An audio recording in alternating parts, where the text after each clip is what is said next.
Tämä on jotenkin niin huikea paikka. Kylmät väreet välillä menee, kun miettii, että kuinka ikoninen paikka meillä on kyseessä.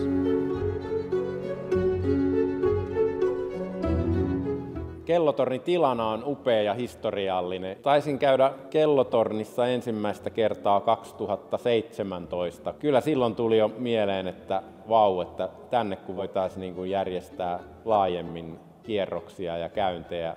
Kellotorni on keskeinen osa konseptimuutosta, jossa tehdään läpikulkupaikasta määränpää ja ennen kaikkea saadaan aivan uudella tavalla tämä Eliel Saarisen arkkitehtuuri myös kaikkien nähtäville ja kokemaksi.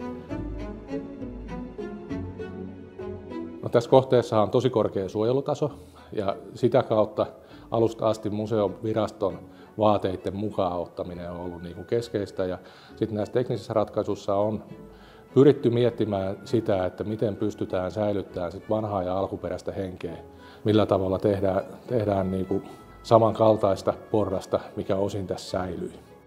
Se, mikä tätä projektia on leimannut, kun itse olen katsonut sitä pääkonttorin vinkkelistä, niin kaikki meidän projektiin osalliset henkilöt, ne on ollut todella innostuneita. Motivaatio tämän tyyppisen hankkeen toteutukseen on ollut tosi korkealla. Kellotornin hissihän on todella mielenkiintoinen historia, eli Eliel Saarinen aikanaan sen suunnitteli sinne ja tarinan mukaan silloin ei ollut rahaa rakentaa ja nyt sitten tähän budjettiin on saatu mahutettua hissi, joka ulottuu tänne meidän tapahtumatiloihin saakka, eli 3. kerrokseen tuolta kellarikerroksesta laskien.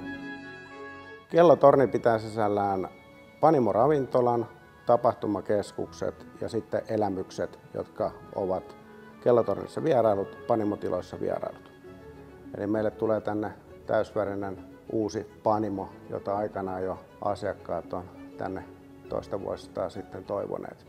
Sen lisäksi meille tulee tänne tapahtumatilat, pystyy järjestämään niin yksityiset omia juhliaan kuin sitten yritysasiakkaat erilaisille tapahtumakokonaisuuksille kokouksista sitten lähes 200 henkilötilaisuuksia asti.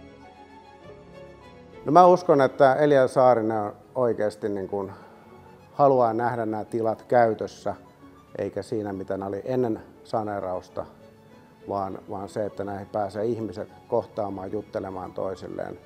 Odotetaan innolla, että saadaan ovet auki ja toivotetaan tervetulleeksi tänne asiakkaat.